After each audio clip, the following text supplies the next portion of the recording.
Commercials movies కన్నా చిన్న చిన్న స్టోరీస్ లోనే ఎక్కువ కథ ఉంటుంది అనిపిస్తుంది నాకు. ఎక్కువ నేర్చుకోవచ్చు, Exactly. ఎక్కువ తెలుసుకోవచ్చు Exactly. అనిపిస్తుంది. Exactly. What about you sir? మీరు ఒక లెజెండ్ యాక్టర్ అయ్యి ఒక చిన్న మూవీకి చేయటానికి వచ్చేటప్పుడు మీకు ఎలా అనిపించింది? ఇది చిన్న మూవీ కదా, వై వై యామ్ అని చెప్పి నేను ఎందుకు ఉండాలి అక్కడ అని అనేదానికి మీరు అక్కడ ఉండటానికి ఏది ప్రేరేపించింది? ఎగ్జాక్ట్లీ మీరు చెప్పిందే రీజన్. ఇప్పుడు మీరు చెప్పారు కదా పెద్ద సినిమాలు, దాంట్లో look at the problem director has. పెద్ద స్టార్తో సినిమా చేస్తే ఆయన ఇమేజ్ని మెయింటైన్ చేయాలి, ఆయన ఫ్యాన్స్ ని సాటిస్ఫై చేయాలి. సో మెనీ ఇబ్బందులు, రిస్ట్రిక్షన్స్ ఉంటాయి తను ఒక స్టార్తో అంటే ఆయన పెట్టి రాయడంతో. When you take a film story itself, ఆ కంటెంట్ అనేది హీరో అయిపోతుంది. So when the content becomes hero, then all characters have to be real in the film. Okay. So what is the inspiration? Ante our content is the inspiration.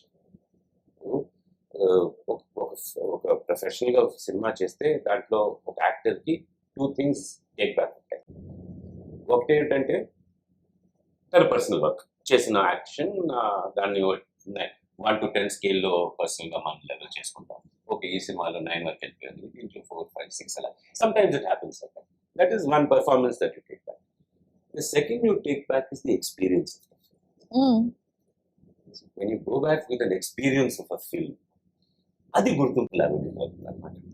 మీకు ఈ మూవీలో బాగా గుర్తుండిపోయే అంశం అంటే మీరు ఏం చెప్తారు? మీరు ఇప్పుడు అన్నారు కదా అలా గుర్తుండిపోతుంది, మనం ఆ కంటెంట్ తీసుకునేటప్పుడు మనకి అది గుర్తుండిపోతుంది. మీకేం బాగా ఇందులో బాగా నచ్చి బాగా గుర్తుండి? ఈ సినిమా స్టార్ట్ అవుతుందండి, అలా 120 how many minutes? 130 minutes. 130. 2 First hours minute 10 minutes. First minute నుంచి 130th minute వరకు ఎవ్రీథింగ్ ఇస్ బ్యూటిఫుల్. సో నా క్యారెక్టర్ దీంట్లో నా జాబ్ ఏంటి, నా పని ఏంటి, బ్లెండ్ అవ్వాలి ఈ సినిమాలో. ఈ సినిమాలో ఎవరు స్టాండ్ అలోన్గా ఉండకూడదు, అందరూ ఇట్ షుడ్ బ్లెండ్ టుగెదర్. ఇప్పుడు ఉప్పు వేస్తే కొంచెం ఎక్కువ ఉప్పు చేస్తే అది నోట్లో తగ్గుతుంది కదండి. When you making a dish, everything has to be correct in that dish. So that much మనం చేయాలి. And the director is there to tell us. పర్సనల్గా మనం ట్రై చేస్తాం, యాజ్ ఇస్ వెళ్తాం చేస్తాం. కొన్నిసార్లు ఒక సెట్లో వెళ్తే, ఎస్పెషలీ లెట్ us say అది commercial cinema but formula cinema అనుకోండి, దాంట్లో ఒక సెటప్ ఆల్రెడీ ఉంటుంది. ఆ సెటప్లో మనం దూరాలి, ఆ సెటప్లో దూరి we have to fit our selfs in it. అది ఒక డిఫరెంట్ స్పేస్. కంటెంట్లో ఫిట్ అవ్వడం ఒక different space. So when there is something you can contribute to a film and you have to be part of a film, that is very satisfying.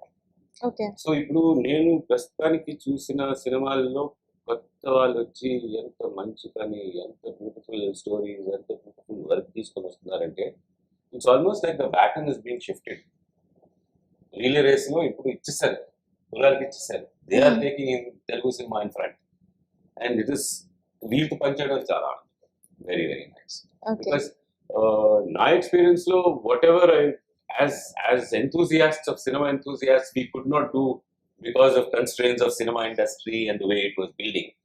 Avanni open ayipindi, and I think this is a beautiful time and space to be in Telugu cinema. Okay. కంప్లీట్గా ఒక suspense create చేస్తున్నారు. టీజర్లో ఒక lady voice తాట mother character. So తను ఒక కథ చెప్తూ ఉంటారు, రామాయణం బేస్ చేసుకొని రాముడి ఉంగరం కోసం అని చెప్పి హనుమంతుడు వెళ్తున్న నెరేషన్ ఒక స్టోరీ విన్నా. Is that Ramayanam in the part of in this movie? No, actually Ramayana is not part of the story, so I want to give an explanation so that it will be easy for the audience. Have you seen a film called Vikram Vedha? So Vikram Vedha is a film, a Tamil film. So that kuda it's a story, it's a kind of a story about Vikram and Betal. Okay. So దాన్ని adapt చేసుకున్నారు వాళ్ళ కథకి. Okay. So they Vikram and Betal story structure they have adapted it to their story. So మన దాంట్లో ఏంటంటే we have not adapted the structure or anything. రామాయణంలో కూడా there is a idea of our film. Okay. That whatever story we have told, మన film ది ఒక idea ఉంది దాంట్లో కూడా and అక్కడి నుంచి ఒక ఐడియా తీసుకున్నారు మీరు. అది తీసుకోలేదు, టీజర్ కోసం వాడుకున్నాం దాన్ని ఓకే, బేసిక్లీ. టీజర్ కోసం సో మన ఫిల్మ్ లో ఉన్న ఒక అంశమే రామాయణంలో కూడా ఉంది. So we wanted to introduce our film with that so that people will accept us more than this. Music విషయానికి వస్తే కంప్లీట్ గా బ్యాక్గ్రౌండ్ స్కోర్ అయితే సూపర్ అండి. మీరు అసలు ఫస్ట్ టైం మ్యూజిక్ ఇస్తున్నారు, ఫస్ట్ టైం మ్యూజిక్ లో ఉన్నారు, ఒక మూవీకి మ్యూజిక్ ఇస్తారు అంటే నేను అసలు ఫస్ట్ నమ్మలేదు. యాజ్ యూ టోల్డ్, ఇందాక నేను మిగతా ఇంటర్వ్యూస్ చూసినప్పుడు చూసాను అండి, ఫస్ట్ టైం నేను చేస్తున్నాను అని చెప్పి. హౌ అంటే ఇంతకు ముందు అసిస్టెంట్ గా దేనికైనా చేశారా? లేదండి, అసిస్టెంట్ గా ఏం చేయలేదు. ఇది ఫస్ట్ మ్యూజిక్ ఎన్ని రోజుల నుంచి నేర్చుకుంటున్నారు? చిన్నప్పుడు ఫ్యామిలీ అందరూ మ్యూజిషియన్స్. ఓ, సో సో ఫస్ట్ ఫిల్మ్ అయితే అవసరం లేదు. అందరూ మ్యూజిషియన్స్, బట్ అదే దాన్ని ట్రాన్స్లేట్ చేసి సాఫ్ట్వేర్ లో మీరు చేయడం అది ఫస్ట్ టైమే. ఓకే. సో నాకు ఒక ఫ్రెండ్ ఉండే కల్మి అని, సో అతను కూడా హెల్ప్ చేశాడు. Is my music supervisor.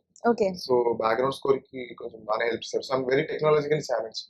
ఇప్పుడు అన్ని స్టెమ్స్ అన్ని ఒకేసారి చూస్తే కొంచెం నాకు యాంగ్జైటీ వచ్చేస్తుంది. సో అవన్నీ మనోడు చూసుకున్నాడు. ఇందులో లెజెండ్స్ నన్ను ఒప్పించగలిగారు సాంగ్స్ కి గురించి పాడేటప్పుడు. అదే got lucky. SP Charan sir వెంటనే పాట విని నచ్చింది ఆయనకి, చాలా నచ్చింది. నాకు ట్రాక్ పంపించి ఆయనకు నచ్చి వెంటనే 1 week లో ఒప్పేసుకొని వచ్చాడు హైదరాబాద్ కి. ఓకే. వచ్చి పాడారు.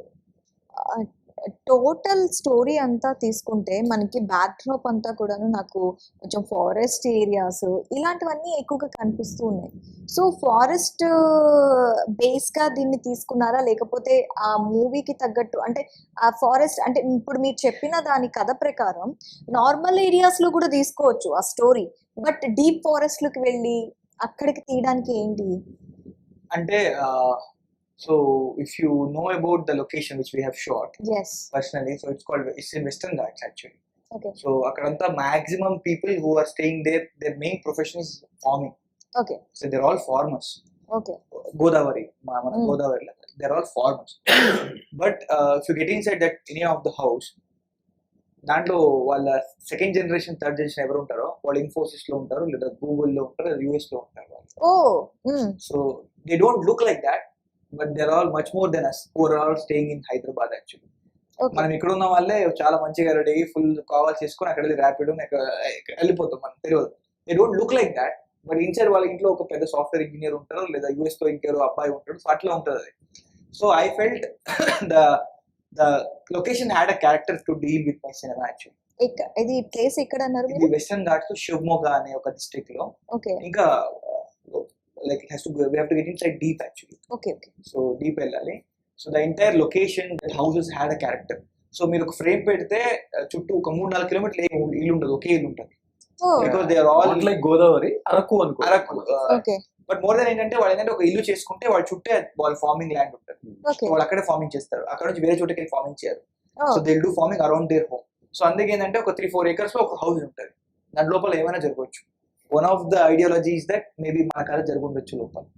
జరిగి ఉండొచ్చా, లేదు అంటే నిజంగా జరిగిన దాన్ని తీసుకొని చేసాం. అది నావెల్ కాబట్టి నిజంగా అయితే లేదు, novel. It's novel, adaptation of novel, Kannada novel. Kannada novel ని అడాప్ట్ చేశారు. So it's okay. ఫిక్షన్. అయితే ఒక ఇంటిని ఒక స్టోరీ అంటే ఒక క్యారెక్టర్ గా తీసుకున్నామని చెప్తున్నాను ఇక్కడ. ఇల్లు and also the location, entire location. Okay. Hyderabad లో బేసికలీ ఏంటంటే it was very conscious call. As I told in earlier interviews that మనం బుక్ చదివేటప్పుడు అది లైక్ ఎవరో మీకు ఇచ్చి ఉంటారు, సో మీరు చదివేస్తారు. సో ఒక 150 రూపీస్ పెట్టి టికెట్ పెట్టి ఆడియన్స్ సినిమా చూడడానికి వస్తున్న వాళ్ళకి we need to give something, we need to tell a story. I can tell a story inside a home also. We can make it as the entire story. The story can be a narration from a director to a producer. అయిపోయింది కదా. I can sit and tell a story, మధ్య I can cut it to a montage, అయిపోయింది. But the effort which we put is what brings audience into the theater. So one of the conscious idea was to set up this entire story in a very unique place, so that this unique story comes out like how we wanted. Okay. అంటే total గా మూవీకి సంబంధించి ఇంకా నాకు ఆ suspense ఏంటి అనేది ఇంకా క్లియర్ అవ్వలేదు. అంత సస్పీషియస్ గా కనిపిస్తుంది కానీ ఆ సస్పెన్స్ అనేది ఇంకా నచ్చినాయి కదా teaser trailer. Yeah complete suspense. అంటే నేను బేసికల్లీ హర్రర్ అండ్ హంటర్ లాంటివి ఎక్కువగా చూస్తూ ఉంటాను. నాకు ఇక్కడ ఏంటంటే సస్పెన్స్ అండ్ సస్పీషియస్ తో ఒక హంటర్ థింగ్స్ ఎక్కువగా కనిపిస్తున్నాయి. హంటింగ్ ఒక ట్రెజర్ బాక్స్ కనిపిస్తుంది నాకు. సో బాక్స్ ఎస్, నాకైతే ట్రెజర్ బాక్సే కనిపిస్తుంది. వాట్ హ్యాపన్ అని నెక్స్ట్ ఏంటి అనే ఒక ఇదైతే థ్రిల్ అయితే కనిపిస్తుంది. సో ఇది చాలా వరకు మూవీస్ వచ్చాయి కదా. సో ఈ మూవీ ఆడియన్స్ వరకు ఎంత వరకు వెళ్తుంది అనుకుంటున్నారు?